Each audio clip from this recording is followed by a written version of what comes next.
Holland Taylor is currently starring alongside Nathan Lane, John Slattery, John Goodman and many more in Broadway's The Front Page. Today we're at the Time Hotel in Midtown Manhattan to catch up with the Tony nominee and Emmy winner. Holland Taylor, thank you so much for doing this. My pleasure, on behalf of my show for sure. You made your Broadway debut, and I'm going to say the year, it's amazing, in 1965. Correct. You've come back to Broadway throughout your career. Oh, yes. Is it like coming home? Well, definitely it is. I mean, this stage is my natural habitat. I was here in New York doing only theater for almost like 15, 16, 17 years before I went to LA, and that show that I went to LA to do was Bosom Buddies. And ever since then, with Tom Hanks, and that was his first show, ever since then, I've gone back and forth.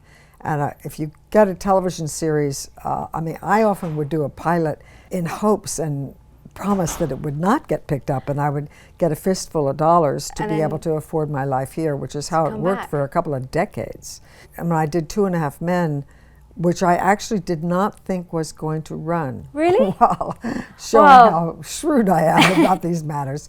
And that kept me in Los Angeles a very, very long time, which was hard, actually. And now you're back with The Front Page. I am. So for those who know nothing about The Front Page, talk to me about the world of The Front Page. The world of The Front Page is late 20s, right before the crash, in Chicago, in the world of newspapers, reporters, editors, men with no values but the story. The story is all that matters. And the cast of the show is largely male. It's a male world.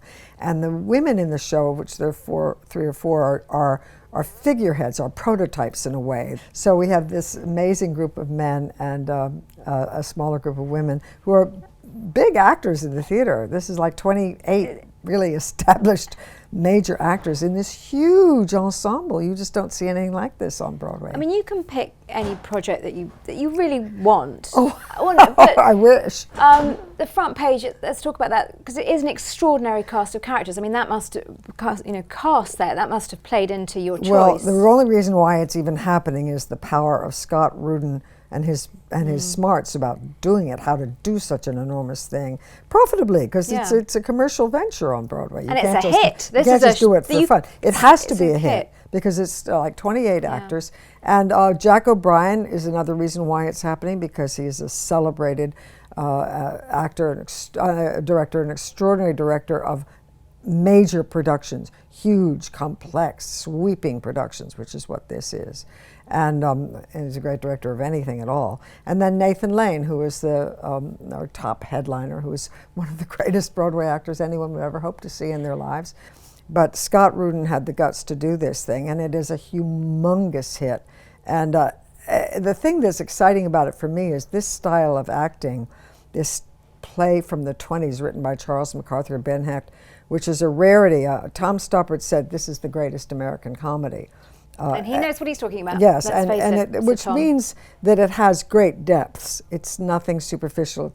It's in the first act, it's sort of a dark comedy and a tremendous establishment of the world. Yeah. And the second act, you're filled with complications and plot turns that happen one after the other, each more dizzying than the one before. And then the third act is where everything resolves, and in what can only be called a farce. The third act is a farce with 28 really gifted actors. What's your favorite part of doing the show? Well, to tell you the truth, it's kind of stressful, because even though my part is very small, I have 3 small scenes, like a 20-minute wait before each one, and it's like jumping on a speeding locomotive, trying to get your balance quickly so that you can bow a strike and then jump off it, only to wait 20 minutes to jump back on it again and jump off and then do it again. So it's actually kind of nerve-wracking, and I'm not alone. I mean, all of us wandering around in the wings are going like, waiting for our entrance. So he has to wait till the second act. He has to wait till the second act even for his entrance, and his character is so rich, so extraordinary, and such a major amount of energy that put out by Nathan to do this part. He really couldn't be in the whole play. I mean, he makes so much happen that you want to wait for him to come, because he gets the ball rolling, but a lot of things have been put in place before he comes on. Now, I've been trying to work this out. So there are 28 actors at the Broadhurst. I think so. You're all big names, you'd all normally get a dressing room. What's the dressing room situation like? Well, Are you all sharing there's dressing a rooms? lot of sharing. I mean, you go up to them, there are 2 men's dressing rooms with like 8 or 9 in each room of all faces you know. Yes. And they're all sitting They there. normally have their they're star all dressing sitting there room. in their skivvies with their little picture of their wives and their little makeup and looking at their script. And there's these row of amazing actors. And then you go, holy Christmas, they're all in one room, and then downstairs is another room of guys like that. And then there's some rooms where people are sharing with 2 or 3 others. Are you sharing? Or I'm actually not sharing. It's because there are fewer women, and they can't really have a woman sharing with a man. Well, although absolutely I'm sure not. nobody would really complain. But, so that's the only reason why, is because there are fewer women. What's your favourite part of playing your character? Finishing, because it's kind of a race. It's kind of a thing that you execute. It's not just playing. It's like we're in Cirque du Soleil. Catch that ring, jump, catch this, spring off this, and you got to get it right. And have there been any onstage mishaps where people haven't got it Sure. right? And as Jack O'Brien described once, I sort of see it like the network of a geodesic dome. All these small struts making a huge structure, and if you pull out a strut or you jostle it, the whole thing goes. Yeah. Is there one you can tell us about? Is that there's no, it's because it's a very minor mishap will cause everybody to go because it's a rhythmic thing. Okay. This play is long. Yeah. It's 3 acts, and it's got a pounding, driving rhythm with ebbs and flows as it goes from angry, heated conversation to excited conversation to a lull for a moment where it's a low rumble to the poker game and it all has a shape. And if something is missed from the rhythm we've established, there is a kind of and everybody feels it. Everybody in the wings waiting to go on. If something a little bit different happens, everybody goes, huh? What was that? What was that? But I love the experience, the camaraderie of the ensemble. That's one reason why I took this job, I love actors. Actors generally like one another, and I love being with all these wonderful actors. And you've gone, in terms of Broadway, from doing a very intense solo show, Anne, to this, so sublime. I did a show in between. It wasn't on Broadway. It was at City Center at Manhattan Theater Club. I did a show called Ripcord last season, and that was a very small, realistic play in a small theater. So it was very different from this. Anne was in a very big theater, the Lincoln Center, a different kind of theater than the proscenium that the Broadhurst is. Anne was, almost in the round, and 1,100 people, and that was truly rigorous. I did that 151 performances, and that was something. And also Tony beyond nominated. Tony nominated. And you but wrote it. I wrote it. Well, that's not like a regular job. I 7 or 8 years before when Ann Richards died, I was really affected by her death in a way that was odd, given that I didn't know her. And I did write a play about her, which Cecile Richards put the stamp of approval on. She said she wrote it was just published by Dramatist Play Service, and she wrote the foreword. She said something like, books will be written, books have been written, documentaries have been made, but nothing has captured my mother's voice like this play. Which is incredible. So I burst into tears when I read that, because how could I get a greater imprimatur than that?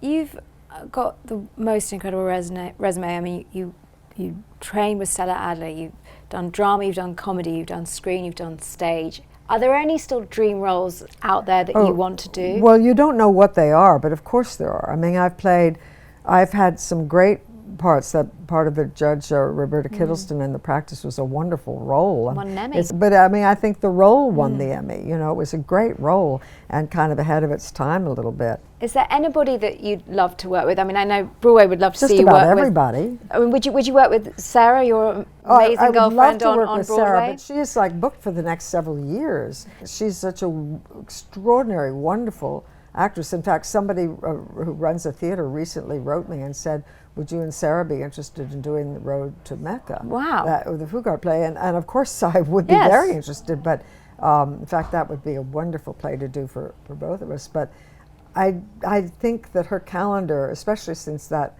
extraordinary Marcia Clark and OJ just showed so many people the kind of range she has. And like Sarah's been nominated for 6 Emmys in 5 years for 6 different roles, and I bet that's a first. Has to be. The be. fact is, I think, given her gifts, which are amazing, she will be probably nominated for an Emmy for every single thing she does. So I sort of have this idea of her winning an Emmy, when she's 50 or something, and as she walks to the stage, she'll say, "Nominated for an Emmy 37 times. This is her 23rd win." I mean, but doesn't it seem likely? No, absolutely. Absolutely, the Meryl Streep of the Emmys. Yes. Well, she will be the Meryl Streep of the Oscars, and she will be the Sarah Paulson of the Oscars, and Sarah Paulson of the Tonys, and the Sarah Paulson of all the awards. She's phenomenally gifted. And you're the Holland Taylor, and I always like to bring the interview back to the show we're talking about. The Front Page, first produced in 1928. Right. Why do you think it still resonates with audiences today? Well, it's interesting. People talk about, even like a knowledgeable person the other day said in the green room, so this has been quite updated to play. And whoever it was who was speaking said, not a word. Nothing has been updated. Because what were the issues back then? Racial difficulties, corruption in government, senators with their nose in the feed bag, graft, and also the media, the lack of morality, the lack of responsibility in the media, how different kinds of newspapers would handle things, and also the desperation of people trying to make 2 ends meet in a society where there was a huge plurality of the rich got richer and the poor got poorer. So there's nothing in this play that isn't current, because it's a very deep, real play that connects with the real issues of living, which will always be with us. Holland Taylor, thank you so much for joining us today. Thank you very much.